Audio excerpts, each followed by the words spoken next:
CSS में एक topic और देख लेते हैं और वो है CSS selectors.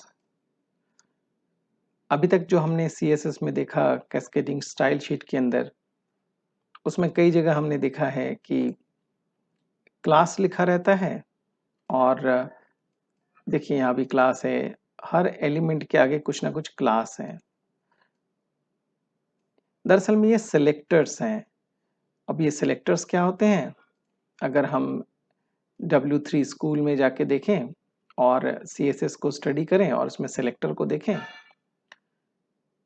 CSS selector are used to find or select the HTML element you want to style। दरअसल में मदद करता है हमें जो हमारे पास एलिमेंट्स होते हैं, जैसे कि मान लीजिए पैरा के लिए P होता है।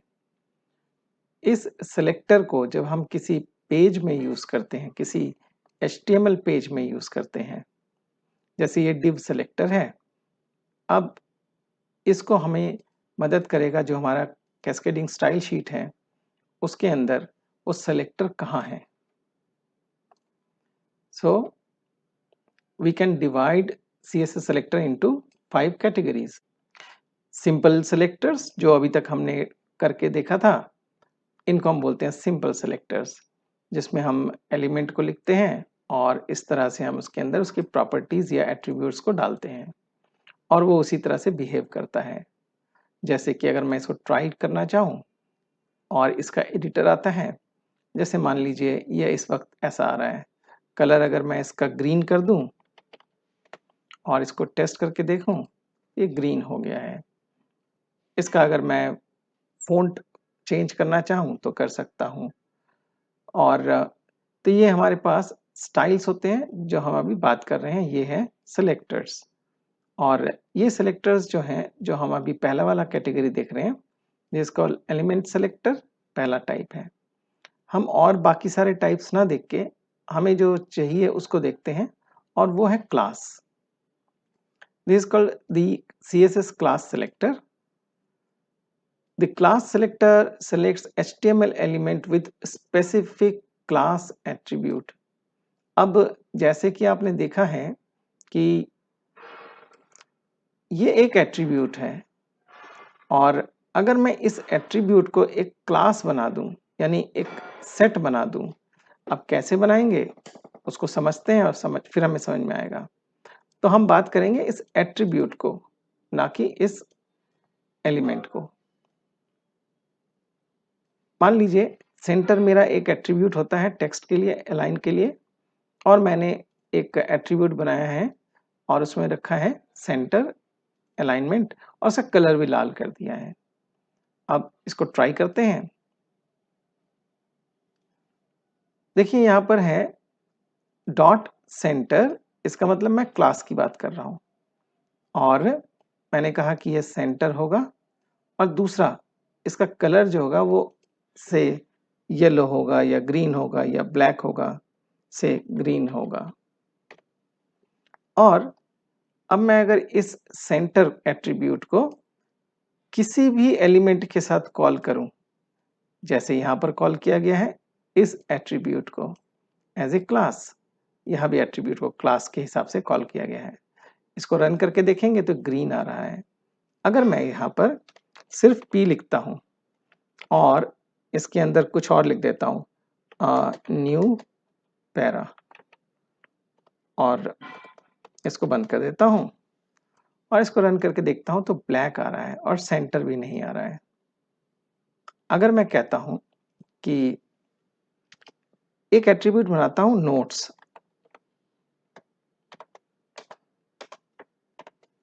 और उस नोट्स के अंदर मैं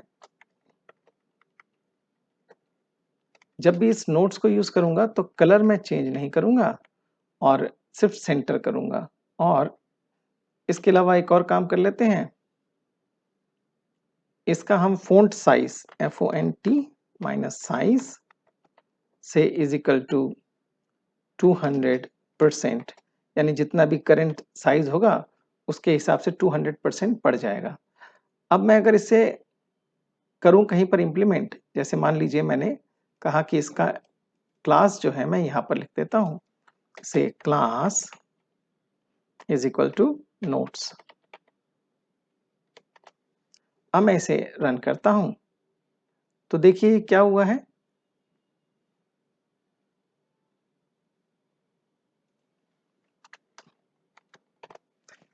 मैं अगर इसे रन कर देता हूँ नोट्स लिखने के बाद, इसे रन करके देखते हैं, ये आ गया है हमारे पास इस तरह से। और फॉन्ट साइज, माफ कीजिएगा, ये मैंने यहाँ पर गलत कर दिया था। तो अब ये देखिए फॉन्ट साइज 2 गुना बढ़ गया है। अगर मैं इसे कर दूं से फॉर एग्जांपल 5 टाइम्स, तो यहाँ ये 5 गुना हो जाएगा साइज। तो आपने देखा कि किस तरह से हम किसी क्लास का इस्तेमाल करते हैं। अब ये तो आपको समझ में आ गया होगा। अब एक और चीज देखते हैं, हम क्लासेस को मल्टीपल भी यूज कर सकते हैं। जैसे देखिए यहाँ लिखा है सेंटर एंड लार्ज, इसको ट्राई करते हैं। इसमें 2 चीजें डिक्लेयर की गई हैं, एक तो P और सेंटर, यानी पैराग्राफ के ऊपर ही लागू होगा। और अगर मैं यहाँ पर इसका क्लास को H1 के साथ लागू करूंगा तो इट विल नॉट अफेक्ट, इसके अंदर कोई इफेक्ट नहीं आएगा। रेड कलर नहीं है, देखिए ये तो रेड कलर है क्योंकि मैंने रेस्ट्रिक्ट कर दिया अब कि ये सेंटर सिर्फ पैराग्राफ के लिए होगा और ये भी लार्ज होगा सिर्फ पैराग्राफ के लिए।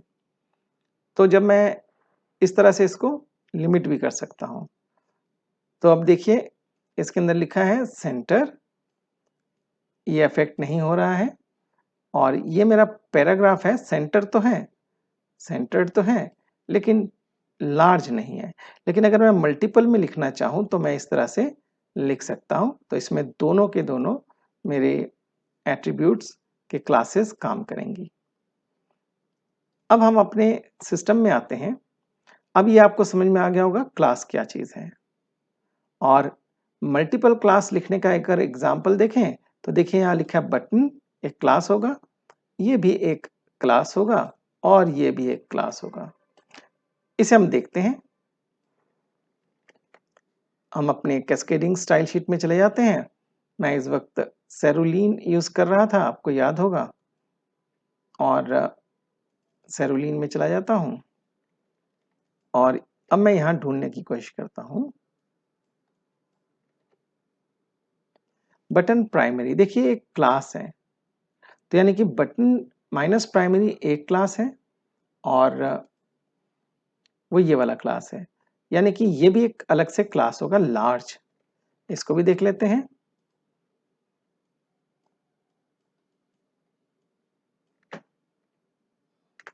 देखिए ये लार्ज है एक और क्लास, और लार्ज क्लास के अंदर अगर आप देखें तो और भी डिटेल में क्लासेस हैं इसके अंदर, large class, small small classes. तो ये साइज के हिसाब से इन्होंने सेट किया है। तो इसका मतलब आपको समझ में आ गया कि हम एक साथ मल्टीपल क्लासेस को जोड़ सकते हैं। तो यानी कि अब ये अगर मेरे पास बटन इतना बड़ा आ रहा है, अगर मैं इसका लार्ज क्लास हटा देता हूं, मान लीजिए मैंने यहां से ये बटन LG हटा दिया और इसे सेव कर लेते हैं और इसको एक बार हम देखते हैं कैसा लगता है देखने में। इसी पे क्लिक कर देते हैं तो रिफ्रेश कर लेगा। अब ये बटन छोटा हो गया है। तो आपको समझ में आ गया है कि क्लास हम किस तरह से लिखते हैं। These are called CSS classes, जो अभी आपको समझ में आ गया। अब ये तो रहा बड़ा कॉम्प्लिकेटेड तरीका, इस तरह से बार बार अंदर जाके लिखना और इस तरह की कोडिंग करना। ये तो हमने ऐसा तो नहीं सोचा था कि ये इतना मुश्किल होगा। दरअसल में हम ऐसा काम नहीं करेंगे, ये सिर्फ समझाने के लिए कॉन्सेप्ट्स को इस्तेमाल किया गया है। अब हम करेंगे कैसे, हम देखते हैं। अब इसको हम बंद कर देते हैं और इसको भी बंद कर देते हैं। हम इस HTML पेज को ना ऐड करके हम एक वेब फॉर्म को ऐड करते हैं इस बार। देखते हैं क्या फर्क होता है। इसे क्लिक करते हैं और इसका नाम रख देते हैं हेल्प, जैसा हमने पहले भी किया था। आपके सामने कुछ उसी तरह का, जैसे पहले हमने HTML पेज बनाया था तो आया था, लेकिन इसके ऊपर एक लाइन और आ चुकी है। इस लाइन को अभी हम नहीं देखेंगे, अभी नहीं समझना चाहते हैं। लेकिन अगर हम इनको देखें तो इसमें कोई खास फर्क नहीं रहा है, थोड़ा सा फर्क नजर आया है कहीं पर। जैसे ये फॉर्म आ गया है, यहाँ डिव आ गया है, इसके अलावा और कुछ नहीं है। अब आपको डिव का मतलब मालूम है, फॉर्म का मतलब नहीं मालूम है, तो हम एक काम करते हैं, इस फॉर्म को यहां से हटा देते हैं और इसे सेव कर लेते हैं। अब हम इसके डिजाइन को देखते हैं। अब ये जो मैं आपको कह रहा था ड्रैग एंड ड्रॉप और डिजाइनिंग, उसे देखते हैं। उसके लिए आपके यहाँ पर नीचे देखिए डिजाइन लिखा है। अगर इसे क्लिक करेंगे तो आपके सामने डिजाइनर आएगा। अगर स्प्लिट करेंगे तो कोड भी आएगा और डिजाइनर भी आएगा। अभी दिखाते हैं। ये देखिए डिजाइनर है आपके सामने, और इसको क्लिक करते हैं तो नीचे डिजाइनर और ऊपर कोड। मैं डिजाइनर को देखता हूं। अगर मैं इस डिजाइनर के लिए टूल बॉक्स पे क्लिक करता हूं,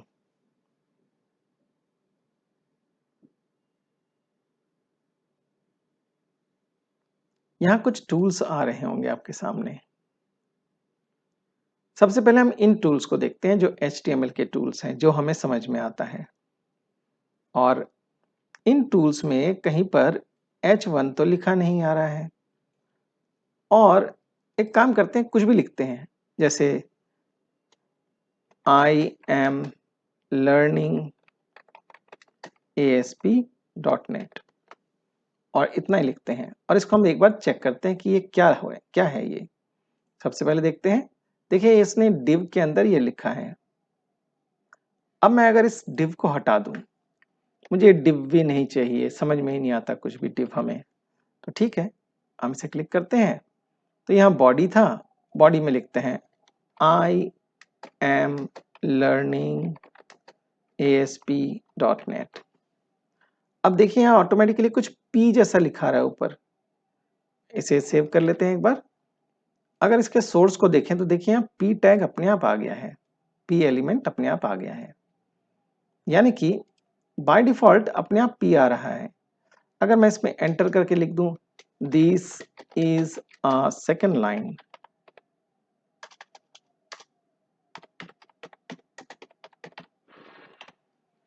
तो एक और P आ गया है। अगर हम इसको देखें तो देखिए एक और P आ गया है। हम स्प्लिट मोड में चलाते हैं। मान लीजिए मैं एक थर्ड लाइन लिखता हूं, this is a third line.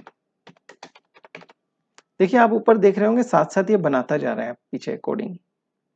तो यानी कि आपको ये HTML सिर्फ समझने के लिए बताया था और आप डिजाइनिंग इससे कर सकते हैं। अब हमें यहाँ पर वो तो मिला नहीं हेडर, हमें तो हेडर लाइन चाहिए था सबसे ऊपर। तो हम कैसे लिखेंगे हेडर लाइन? एक काम करते हैं, इनको सबको हटा देते हैं और अब हम लिखते हैं हेडर लाइन। हेडर लाइन के लिए अगर आप देखें यहाँ पर लिखा है नन, और जब मैं कुछ लिखने जाता हूँ तो अपने आप P हो जाता है।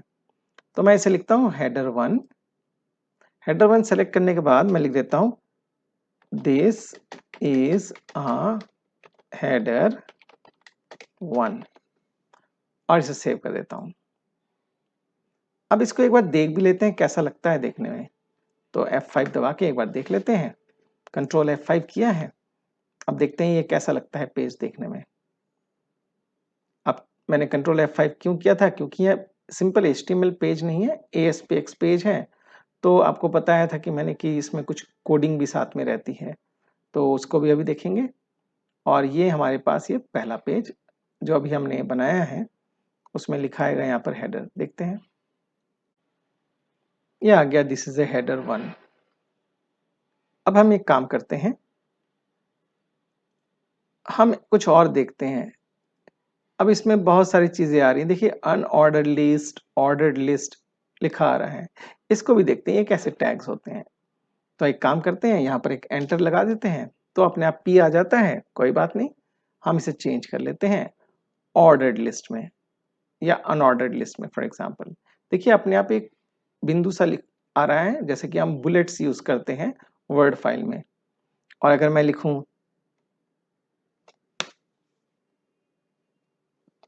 this is topic 1 and this is topic 2, इस तरह से this is topic 3। तो आप देख रहे होंगे कि इस तरह से ये बुलेट पॉइंट्स आते जा रहे हैं। इसको भी एक बार देख लेते हैं सोर्स में कैसा लगता है देखने में। ये कुछ ऐसे एलिमेंट्स आते हैं आपके पास। अगर आप सीखना चाहें तो जैसे मैंने आपको वेबसाइट बताया था उसमें आपको मिल जाएगा HTML के बारे में सीखने को। नहीं करेंगे तो कोई बात नहीं है। अब हम देखते हैं कि इनके ऊपर जैसे ये है, अब इसका मैं कुछ कलर चेंज करना चाहता हूं तो क्या करूं, या इसको मैं बोल्ड करना चाहता हूं तो क्या करूं। देखिए यहाँ पर हमारे पास जैसे MS वर्ड होता है उसी तरह से डिजाइनर अवेलेबल है। अगर मैं इसको पूरे को सिलेक्ट कर लूं और इसे बोल्ड कर दूं तो ये बोल्ड हो जाएगा। अब इधर देखते हैं, यहाँ पर देखिए अपने आप ही स्टाइल आ गया है आपके लिए। उसने अपने आप ही इंटरनली स्टाइल क्रिएट कर दिया है। अब अगर हम एक काम करते हैं, क्या इसके अलावा कोई और तरीका है? एक बार इसके प्रॉपर्टीज को देखते हैं। जैसे कि आपको पता है कि हर एलिमेंट के प्रॉपर्टीज होते हैं, जो अभी हमने देखा था। एट्रीब्यूट्स होते हैं एलिमेंट के। देखिए ये सारे एट्रीब्यूट्स हैं और इन एट्रीब्यूट्स के अंदर स्टाइल भी है। तो अगर आप इस स्टाइल को क्लिक करते हैं तो आपके लिए इंटरनल एक स्टाइल क्रिएट कर सकता है। जैसे आप कहते हैं कि फ़ॉन्ट का फैमिली क्या होगा, से आपने कहा फॉर एग्जांपल ट्रेबुशेट, और ये वाला फैमिली फ़ॉन्ट हो और ये थोड़ा सा बड़ा साइज में आए। जितना भी आप साइज चाहिए पिक्सल में आप सेट कर सकते हैं। डिजाइनिंग टाइम में इसका कलर भी सेट कर सकते हैं। इन कलर्स के अलावा और कलर चाहिए तो आप देखिए कलर पैलेट आता है।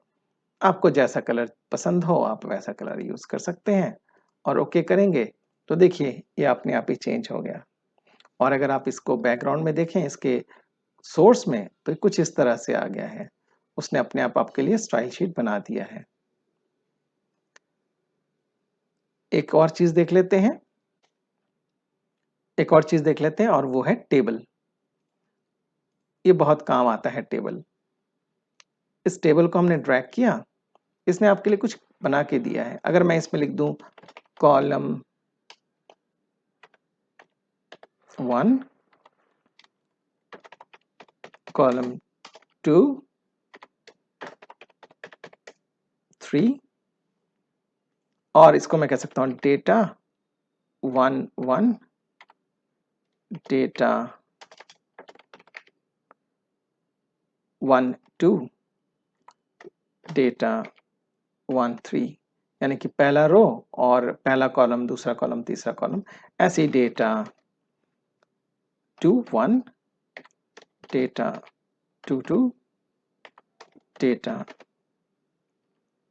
2 3।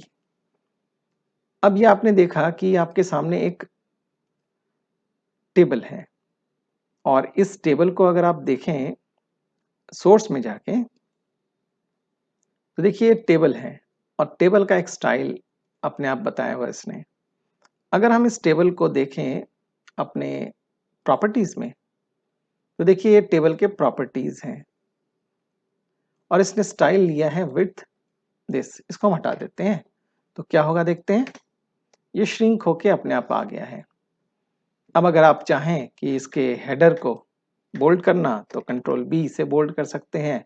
तो इसके अंदर ऑटोमेटिकली या इसको करेंगे तो भी अपने आप ही इसका प्रॉपर्टी सेट हो जाएगा। अगर आप चाहें तो किसी को कॉलम को कलर करना तो कलर भी कर सकते हैं। जैसे मैंने आपको बताया था अभी कि आप प्रॉपर्टी में जाइए और स्टाइल में जाके इसका कलर चेंज कर दीजिए। इसके स्टाइल में जाके इसके कलर को आप चेंज कर दीजिए, बैकग्राउंड कलर। और बैकग्राउंड कलर में आप जो कलर लेना चाहें आप ले सकते हैं बैकग्राउंड कलर में। तो इस तरह से डिजाइन करना कितना आसान हो जाता है जब हम डिजाइनर से डिजाइन करते हैं। और एक और चीज काम आता है। अब ये तो हो गया कि इसके अंदर अगर इसको हम व्यू करते हैं तो कैसा लगता है देख लेते हैं एक बार। और इसको अगर हम व्यू करते हैं, इसको व्यू करते हैं तो कुछ ऐसा नजर आता है हमें। इसके अंदर कोई बॉर्डर नहीं है, कुछ नहीं है, वो हम थोड़ी देर में देखेंगे। लेकिन अगर आप वैसे अगर लाइन का बॉर्डर बनाना चाहते हैं, लाइन वाला बॉर्डर, तो आप ऐसे कर सकते हैं। कई तरीके हैं इसको करने के। आप इसमें जो टेबल है इसको आप सेलेक्ट कर लीजिए और इस टेबल को सेलेक्ट करने के बाद प्रॉपर्टी में जाइए और स्टाइल में जाके इसके बॉर्डर को बना सकते हैं। और इसके अलावा एक बॉर्डर का प्रॉपर्टी भी होता है। इसमें अगर आप 1 लिखेंगे तो चारों तरफ एक लाइन आ जाएगी, 1 लाइन। जैसे इस तरह से आ गया है। और इसको आप अगर सेव करेंगे और इसको फिर रिफ्रेश करके देखेंगे, इसके चारों तरफ एक बॉर्डर आ जाएगी। ये इस तरह से बॉर्डर आ जाएगा।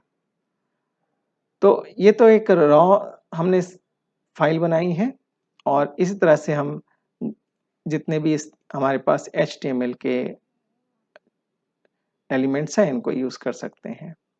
जैसे एक और काम आता है कई बार, हॉरिजॉन्टल रूल। इसको हमने ड्रैग किया तो इस तरह से एक लाइन आ जाती है। इसको सेव करके देख लेते हैं कैसा लगता है देखने में। यहाँ नीचे एक लंबी लाइन आ जाएगी। ये देखिए सेपरेटर आ गया, हेडर आ गया। अब अगर हम चाहें तो हम कलरफुल बनाना चाहें इसको, तो हम एक काम करते हैं, बूट्स वॉच में चले जाते हैं और इसमें हम 3rd वर्जन को पकड़ लेते हैं और इसके अंदर हम एक काम करते हैं, हमने सेरुलिन थीम यूज किया है, तो सेरुलिन थीम्स के अंदर हम टेबल को बनाने की कोशिश करेंगे। अब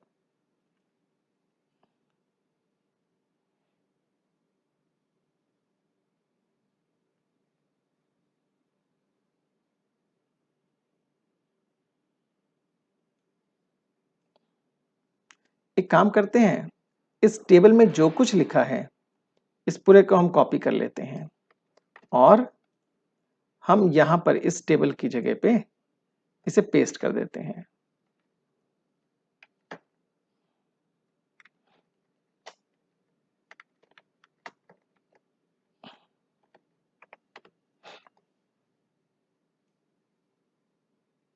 ये हमने इधर पेस्ट कर दिया है। अब इसको हम देखते हैं डिजाइनर पे कैसा लगता है देखने में।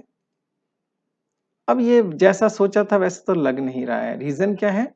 आप लोगों को याद होगा रीजन, कि हमने यहाँ पर उसका लिंक नहीं लिया है, उस स्टाइल शीट का लिंक नहीं लिया है। तो एक काम करते हैं, सोल्यूशन में जाते हैं और सेरुलिन को हम बजाय कोड में जा करके यहाँ अगर हम ड्रैग कर देंगे तो देखिए क्या करता है, ये ऑटोमेटिकली हो गया है। और अगर हम सोर्स में जाके देखें तो देखिए इसने कहाँ रखा है, इसने एग्जैक्टली हेडर के अंदर रखा है। जो हेड था हमारे पास एलिमेंट उसके अंदर रखा है। ये बाय डिफॉल्ट अपने आप करता है। और अगर हम इसको सेव करके एक बार देखें इसको कैसा लगता है देखने में, इसे हम बंद कर देते हैं। ये देखिए कैसा अच्छा सा लगने लगा है, क्योंकि इसके अंदर होवर की फैसिलिटी भी आ गई है।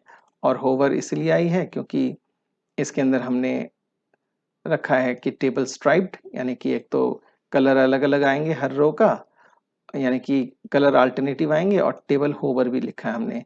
तो होवर की वजह से ये हमें इस तरह से फीलिंग दे रहा है, जब हम इस टेबल के ऊपर जाते हैं तो जैसे सिलेक्ट कर रहा हो इस पूरे लाइन को, रो को। एक काम और करते हैं, एक छोटा सा चीज, और वो है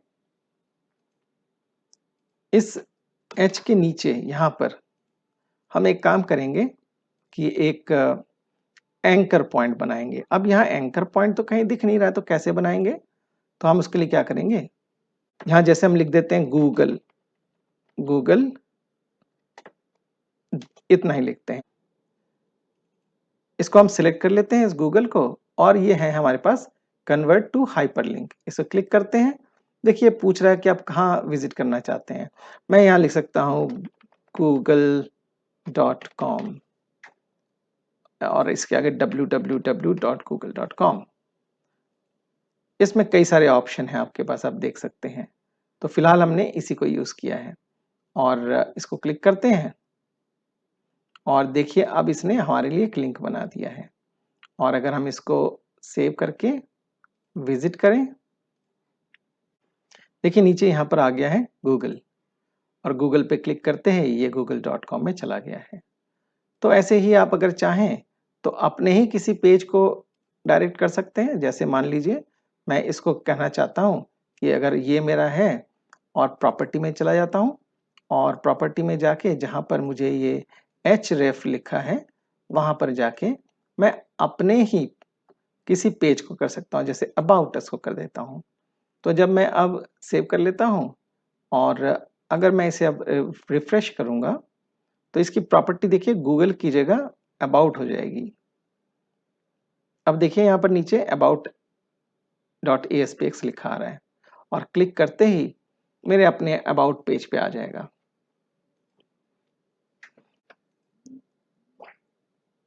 अब हम इसको थोड़ा सा और आगे बढ़ाते हैं। हम एक काम करते हैं, हम इसके अंदर जो कुछ भी हमने लिखा है सब हटा देते हैं सिवाय इसके, और देखते हैं इसको हम अब कैसे कर पाएंगे। और एक चीज बताना रह गया था,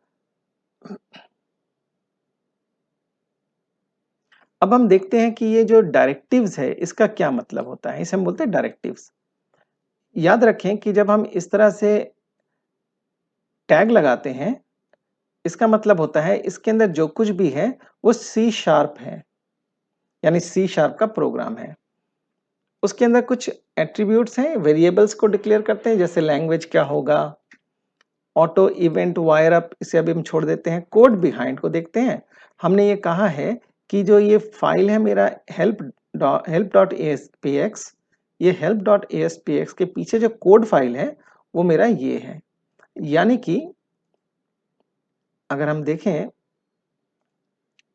ये इसके साथ जुड़ा हुआ है, वो ये कहना चाहता है ये वाली फाइल जो है मेरी वो मेरे पास इसके बैकग्राउंड में है, कोड बिहाइंड है। और ये कुछ कहता है inheriting something, inventory management dot help. इसको अगर हम अभी नहीं भी समझेंगे तो कोई परेशानी नहीं होगी, लेकिन फिर भी आइडिया देता हूँ। ये मेरा नेम स्पेस होता है, यानी कि मेरे प्रोग्राम का एक क्लास होता है, या एक एप्लीकेशन लेवल की बात करें और उसके अंदर हम कहते हैं कि ये इसका क्लास है। तो यानी कि ये डॉट ये दोनों चीजों का मतलब होता है। तो आपने देखा कि इस लाइन का क्या मतलब होता है। अब हम चाहते हैं कि अब तक तो सब कुछ ठीक है, लेकिन हम अभी तक ये वाला जैसा चीज बना नहीं पाए कि ऊपर ये कहाँ से आया और नीचे ये सब कहाँ से आ रहा है। अब हम देखते हैं, अब हम समझ पाएंगे कि ये कैसे हो रहा है। हम एक काम करते हैं, इस help.aspx फाइल को डिलीट करके दोबारा बनाते हैं। मैंने इसे डिलीट किया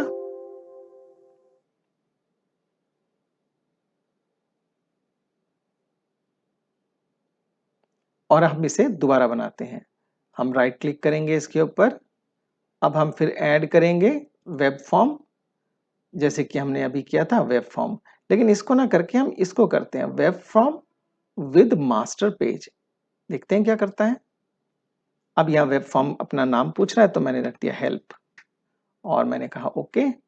अब देखिए यहाँ कुछ पूछ रहा है आपसे, site master, site mobile master. मैं इसको लेता हूँ, देखते हैं क्या करता है। इसको क्लिक करते ही कुछ लोड कर लिया इसने। अब यहाँ पेज डायरेक्टरी में देखिए बहुत कुछ और लिखा है इसने, एक्स्ट्रा चीजें आ गई। देखते हैं। सबसे पहले कहता है पेज का टाइटल, जो कि आपको पता है टाइटल क्या होता है।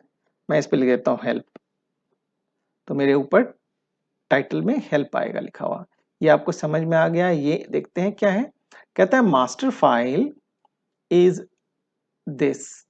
इसका मतलब होता है रूट, और इसका मतलब होता है रूट के अंदर रखे हुए किसी फाइल की बात कर रहा है।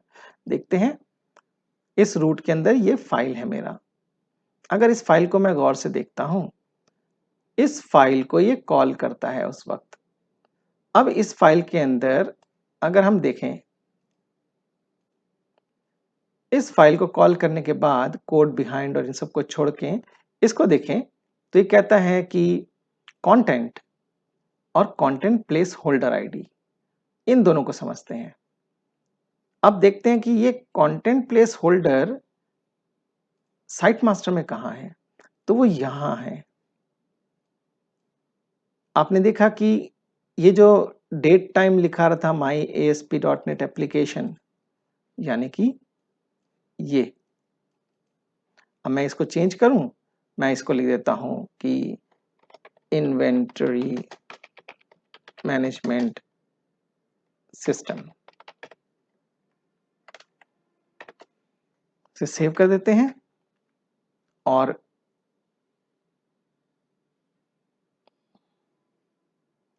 इसको एक बार रिफ्रेश करते हैं, देखते हैं नीचे चेंज हुआ कि नहीं। देखिए नीचे चेंज हो गया है।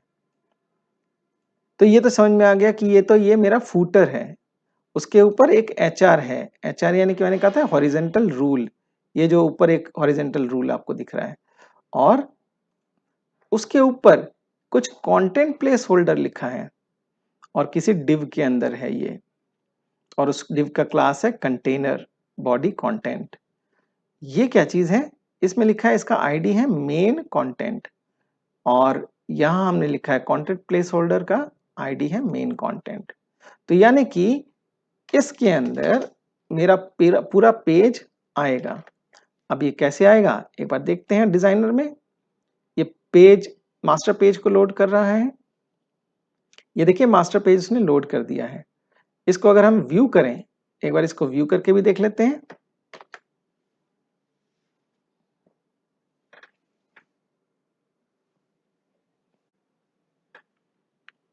अब ये मेरा पेज आ गया है। तो इसमें देखिएगा कि जहां कुछ होना चाहिए वहां तो कुछ भी नहीं, लेकिन ये हॉरिजेंटल रूल आ गया, ये नीचे लिखा हुआ आ गया, ऊपर ये लिखा आ गया, और ये मेरा पहले वाला पेज था। इसको मैं डिलीट कर देता हूँ, मैं हटा देता हूँ यहाँ से। अब मैं अगर इसके अंदर कुछ लिखूं, this is a place, save कर दूं और इसको एक बार देखते हैं कैसा लग रहा है देखने में। दिस इज ए प्लेस, तो ये वो जगह आ गई आपके पास जहां आपने कुछ डाला है। अब एक काम करते हैं, इसके अंदर कुछ हम एक्सपेरिमेंट करते हैं, और सबसे पहले तो इसको हटा देते हैं और ये सारा कुछ हटा देते हैं, इस तरह से हटा दिया। और हम सबसे पहले इसके अंदर लेते हैं एक हेडर। तो आपको पता है कि हेडर लिखने के लिए क्या करना पड़ता है हमें, कि जैसे हम इसमें जाते थे और यहाँ जाके मैं H2 ले लेता हूँ और इसमें मैं लिख देता हूँ से फॉर एग्जाम्पल समथिंग,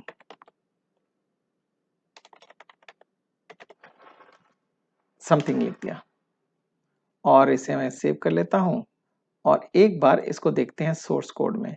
तो ये इस तरह से H2 लिखा हुआ है।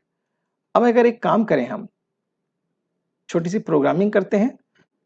यहां पर अगर मैं लिखूं इस तरह से, यानी मैंने लेस देन और परसेंटेज का निशान लगाया तो एंड टैग अपने आप आ गया, और यहां पर अगर मैं लिख दूं कॉलन और उसके बाद लिखूं टाइटल। अब ये क्या चीज है टाइटल, ये टाइटल दरअसल में मेरा ये वाला वेरिएबल है जो मैंने यहाँ डिक्लेयर किया है, टाइटल इज हेल्प। ये देखिए टाइटल अपने आप लिखा रहा है, तो यानी कि मैंने यहाँ जो लिखा है इसका मतलब है कि वो यहाँ अपने आप छप जाए। कैसे होगा देखते हैं, इसको एक बार हम फिर रिफ्रेश करते हैं यहाँ पर और देखते हैं अब यहाँ क्या लिखा आता है। देखिए हेल्प लिखा रहा है, क्यों, क्योंकि मेरे टाइटल का नाम भी हेल्प है और मैंने वहां इसको कॉल किया है। तो आपको ये छोटी सी प्रोग्रामिंग समझ में आई होगी कि हम कैसे करके कॉल कर सकते हैं। अब एक काम और करते हैं हम, अब एक काम करते हैं, यहां पर हम एक नई चीज डाउनलोड करते हैं और वो है स्टैंडर्ड। स्टैंडर्ड के अंदर देखिए कई सारे कंपोनेंट्स हैं, ये सब कंपोनेंट्स हैं यूजर इंटीग्रेशन के काम आते हैं। इसमें देखिए ड्रॉप डाउन लिस्ट भी है एक। अब आप इसको इस्तेमाल करते हैं और यहाँ कहता है चूज डेटा सोर्स, इसको छोड़ देते हैं। एडिट आइटम्स, इसको देखते हैं, इसको क्लिक करते हैं, कुछ कहता है ऐड करने के लिए। मैं यहाँ लिखता हूँ कि से फॉर एग्जाम्पल HTML, एक और ऐड करता हूँ, यहाँ लिखता हूँ CSS, एक और ऐड करता हूँ, यहाँ लिखता हूँ जावास्क्रिप्ट। बस इतना ही। अब मैंने इसका टेक्स्ट और वैल्यू सबका सेम रखा है।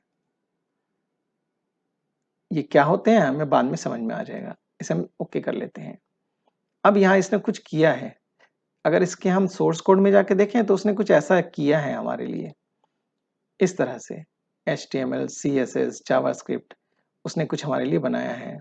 अब हम इसको एक बार देखते हैं कैसा लग रहा है देखने में। अगर हम इसको देखें तो हेल्प के नीचे एक ड्रॉप डाउन आ जाएगा इस तरह से, और इस तरह से हम सेलेक्ट कर सकते हैं। अब हम एक बटन और बनाते हैं इसके आगे। तो बटन बनाने के लिए हम एक बटन को ड्रैग एंड ड्रॉप करते हैं और देखिए बटन आ गया। इस बटन के वैल्यू को हम लिखना चाहते हैं, यानी कि टेक्स्ट को हम क्या लिखना चाहते हैं, हम लिखना चाहते हैं शो फॉर एग्जाम्पल। अब हम चाहते क्या हैं, पहले इस बटन को देख लेते हैं कैसा लग रहा है देखने में। यहाँ पर ये बटन आ गया, ये देखिए बटन आ गया आपके पास। और अब हम चाहते हैं कि जब हम HTML क्लिक करें तो यहाँ लिखा आ जाए कि ये HTML का हेल्प है, और अगर हम CSS लिखें तो CSS का हेल्प है, और जावास्क्रिप्ट है तो जावास्क्रिप्ट का हेल्प है।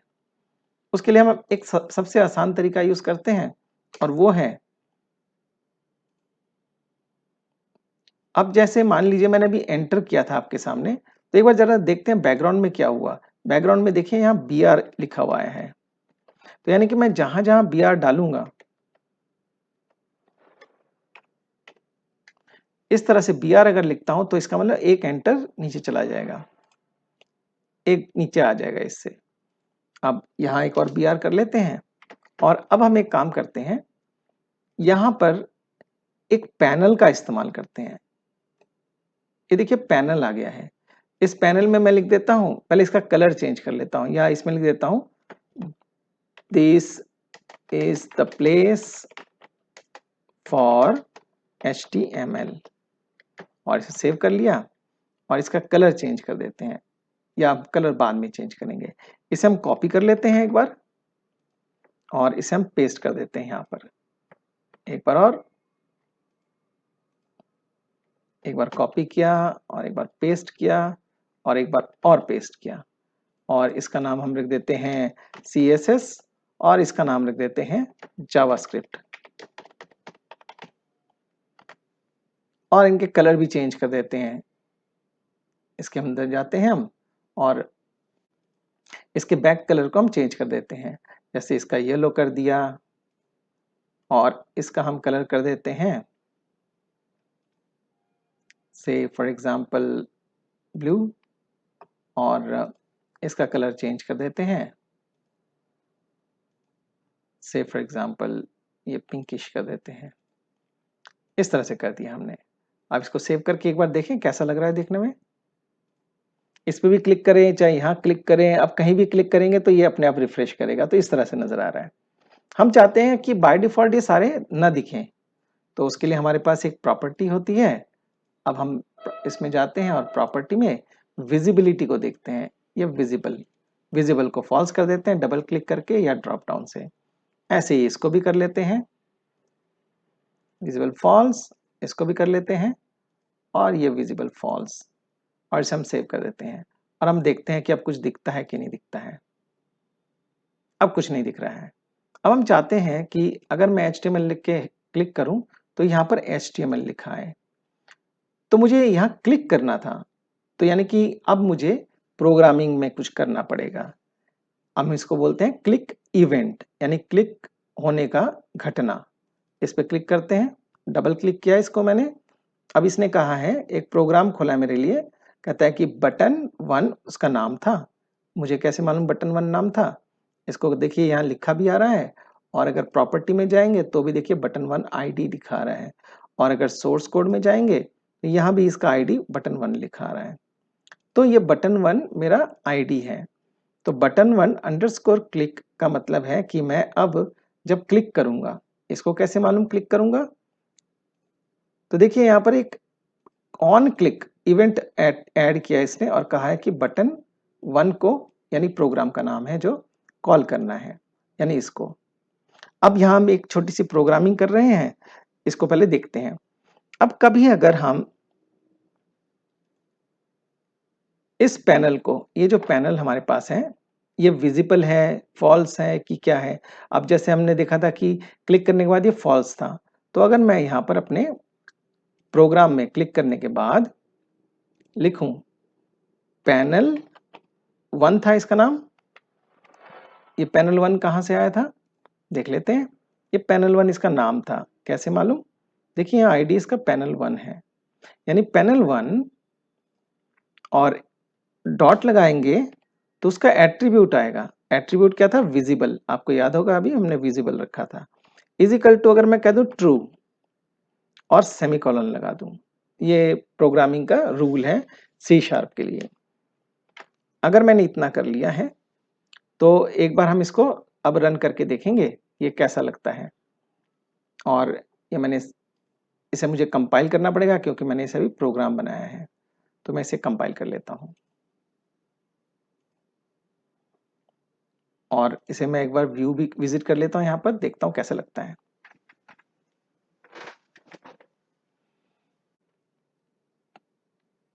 अब जब क्लिक किया इसको तो देखिए लिखा आया है दिस इज ए प्लेस।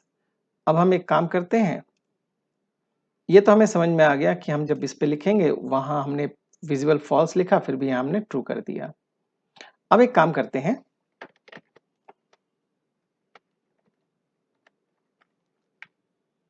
ऐसे ही हम 2 को कर लेते हैं और 3 को कर लेते हैं और सेव कर देते हैं। और इसके बाद फिर हमें बिल्ड करना पड़ेगा, और अगर हम फिर इसको रिफ्रेश करें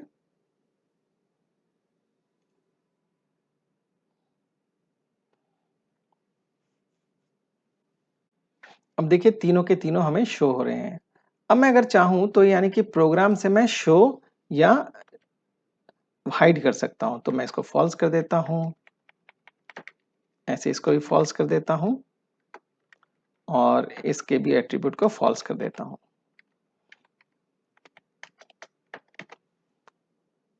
अब हम एक चीज और करेंगे, उसे बोलते हैं स्विच। स्विच क्या होता है? स्विच लिख के अगर हम 3 बार टैब दबाएंगे तो इस तरह से कुछ लिखा आएगा।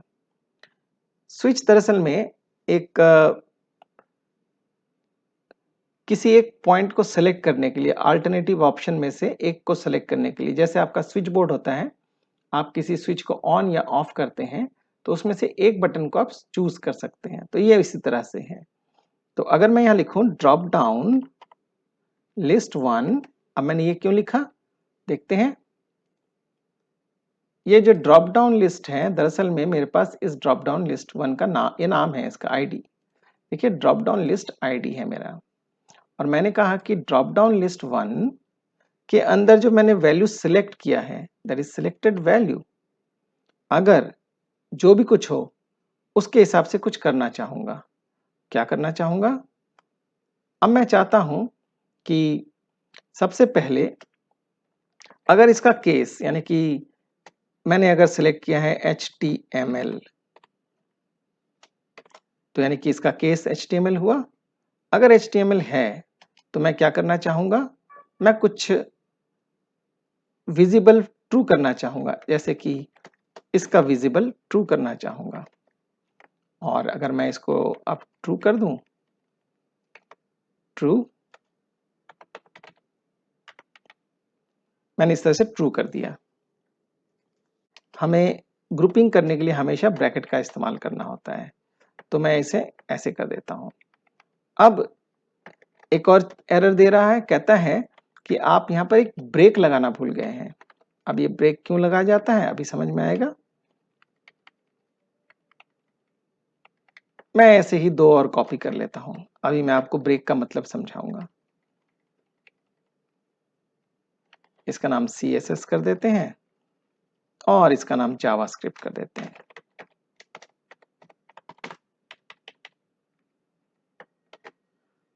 और इसका हम कर देंगे 3, इसका 2। अब देखिए हमने कहा है अगर आपने HTML सेलेक्ट किया है तो पैनल 1 को शो करना और ब्रेक कर देना, यानी कि इससे सीधा बाहर निकल जाना, इस स्विच से बाहर निकल के खत्म करना काम, कुछ मत करना आगे। अगर ये नहीं किया है, HTML नहीं है और ये है, तो क्या करना, इसको करने के बाद सीधा ब्रेक करके बाहर निकल आना, और अगर ये वाला है तो इसको करके बाहर निकल आना। अगर इनमें से कोई भी नहीं है तो भी ब्रेक करके बाहर निकल आना। इस ब्रेक का इसका मतलब यही होता है, और हमें स्विच के साथ ब्रेक रखना पड़ता है हमेशा। और मैं अगर इसको अब कंपाइल करूं, इसको मैं एक बार रीबिल्ड करता हूं और इसको एक बार वहां देखते हैं कैसा लगता है देखने में ये, और ये काम कर पा रहा है कि नहीं। तो यानी कि पहली बार जब क्लिक करेंगे बटन को तो पहले तो सबको फॉल्स करेगा, इनमें से कोई भी खुला हो। फिर उसके बाद जो हमें चाहिए उसको क्लिक करके, यानी उसको उसको सेलेक्ट करके ट्रू कर देगा और उसको विजिबल कर देगा। देखते हैं, मैंने इस पे क्लिक किया, अब मुझे सिर्फ HTML दिखना चाहिए। देखते हैं, ये देखिएगा। अब मैं एक काम करता हूँ, CSS पे क्लिक करता हूँ। CSS पे क्लिक करने से CSS दिखा रहा है, जावास्क्रिप्ट को क्लिक करने से जावास्क्रिप्ट दिखा रहा है। तो आपने देखा कि किस तरह से हम इसकी प्रोग्रामिंग करते हैं। तो आज आपने प्रोग्रामिंग का छोटा सा हिस्सा किया, ये आपकी शुरुआत है। और अगर आपको ये समझ में नहीं आया तो आप मुझे ज़रूर मेल करें, मैं आपको समझाने की कोशिश करूँगा।